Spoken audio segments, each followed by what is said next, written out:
Welcome back, everybody. Dave here. Well, believe it or not, it's actually, we got a little bit of sunshine here in southeast Virginia, but we're getting ready to get another 4 straight days of rain again, and we really can't get a winter to say anything.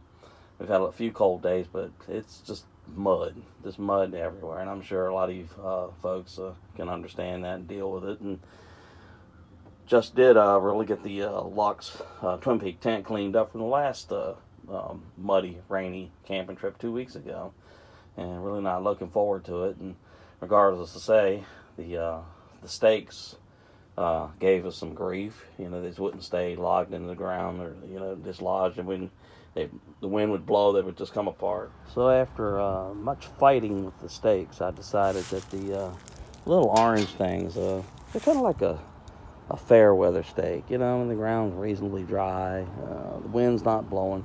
These things work okay. You can take your foot and mash them in. But when it really gets extreme, mud, snow, frozen ground, what I've done is I've taken a piece of rebar and cut it to, 12, 13, 14 inches long. I've sharpened one end of it.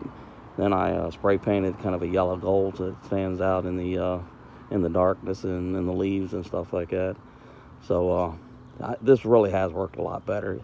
It really stays tamped down good even in high winds. And this area, southeast Virginia, it's just been mud. It's about the best I can say. It's just a terrible, terrible mud. But these pieces of rebar really have performed quite well. Very pleased with it. And I need to make a few more, because a lot of these big tents, like the Lux Twinpeak that I use, it has a lot more tie-down points than the actual little red fairweather stakes that they actually give us. All right, you can see an example here. The typical red stake that you get with a lot of these tents. It's hammered in the ground. There's a lot of mud here, and it just doesn't want to, snug up. It's going to come out. Okay. Now here you got yourself a piece of rebar about 12, 13, 14 inches long, sharpened at one end. That's just not going to go anywhere. That's just going to stay right there until you pull it out. And I have found that this works quite well. And of course, like I said, the yellow gold makes it stand out in the darkness. And what you have here is the titanium 3W Wild West stove from Lux. There's a lot of different models that made by different makers that resemble. This got a glass front, but the real trick here, the thing that really grieves a lot of people, is you can see how the connection goes. These little metal pipe looking things is what holds it from sliding all the way here to the stove. Then these set right here is what slides that titanium pipe down over top of it. And quite literally, the only thing that's holding this on is a little tiny O-ring, a little metal ring. And I'm going to show that to you here in a sec. And this little ring, these little rings right here, there's about 7, 8, 9 of them here on this pipe. Now this slides down until it snugs right up against these little top metal points. And needless to say, when you get wind up there at 10, 15, 20 miles an hour, this is going to vibrate and it's going to come loose. So the trick is coming up with a way to guying down this pipe.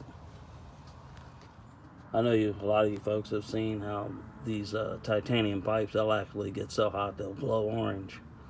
And you never really want to attach like paracord or anything like that, because it's you get up top of the thing, it may not get hot enough to melt, but why risk it, So what I've decided to do, and this worked really good the last time, is I've taken this coated copper wire and I just loop it around the top of this last ring when you get near the top, and then you get about middle of the pipe. Of course, your stove jack is going to hold it up there, and you just pick a tree, or you can bring your own customized pole or cut a stick or something like that to hold it in place.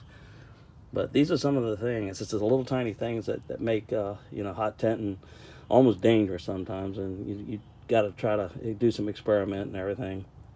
And of course, you always want to have your carbon detector and maybe even a smoke detector, fire extinguisher, and a good sharp knife to cut your way out of a hole that an on-fire tent if you had to. So just some things to think about, modifying the stakes. The titanium pipe, it's got some issues, especially when it gets high wind, or if you bump into it or something like that in the middle of the night, or you're trying to cook and you're shuffling the pans and pots and skillets around, you could have a disconnect. So just some stuff to think about. So here we are back inside the old shed here, and I brought the titanium pipe back in here. It's starting to rain again, believe it or not. A little bit of rain coming down. But a friend of mine from Canada, he showed a little thing on one of his videos, and I'm not going to call his name just in case he doesn't want to be mentioned. But he drilled a little hole in the very top of his titanium pipe there. Put this in here like this, and then put a washer and a nut, and he uses that as a tie-down point for the thing. Of course, these titanium pipes, you can't put so much tension on them, and we all know what'll happen. They'll bend, crinkle, break, whatever, or again, you could have another disconnect. So I'd love to hear what some of the solutions you folks have come up with in dealing with this.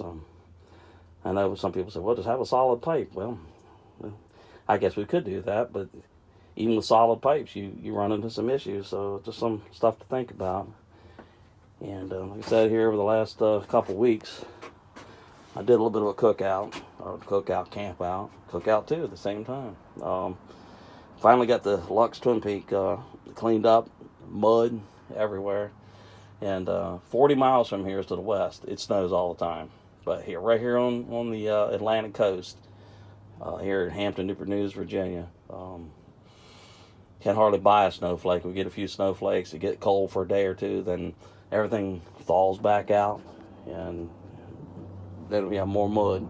And we're gonna have the rain will start. Got a little bit going on right now, but they said it's supposed to rain Thursday, Friday, Saturday, Sunday, and maybe even Monday. Pardon the military aircraft noise. It's Norfolk Naval Base flying over, doing some stuff. Anyway, just some things to think about, and you guys probably remember my little homemade fireballs, fire starters, and made of dryer lint, a little bit of sterno, leftover candles that have been burnt down to the point that they can't be used, but they kind of like firm it up. Light them up, and they'll burn about 6-7 minutes, and it will certainly get the tender little small bundles going and everything. And of course, your regulation dryer lint, and I mix a little bit of the old-fashioned sterno canned heat in it, and some magnesium shavings in there, and nice little fire, nice. Made from just stuff around the old shed here. But y'all take care, and we'll check in again. I'm hoping that the weather will allow us to do a little bit of a camp out maybe this weekend. It's not looking too promising, but kind of hurts my feelings to sit there and watch all this camping gear just sit around and we really can't do anything. So y'all be safe, take care, like, comment, subscribe. Dave Collier Camping. So you can find me on YouTube, Facebook, and everywhere else. Take care, guys. On a real quick side note, I had somebody send a question in, and I have never had this experience before. Question is, does high heat or heat over time make the titanium stoves brittle? Well, I've never experienced it. I mean, you can see where it's turned the oxidation colors and stuff, but Mike, nope, I've never heard of a stove like this becoming brittle because of use. I mean, I wouldn't go crazy in the stove. I mean, I wouldn't keep it full bore all the time. Small pieces of wood, cut to no more than 12 inches for this Wild West 3W titanium. I'm not sure about the Palmoli's or other stoves that fit in this kind of category, but that's a big no for me. I've never had one go brittle or break or even warp because of high heat. I'm sure somebody else may have had a different experience, but I'd certainly like to hear what your opinion is.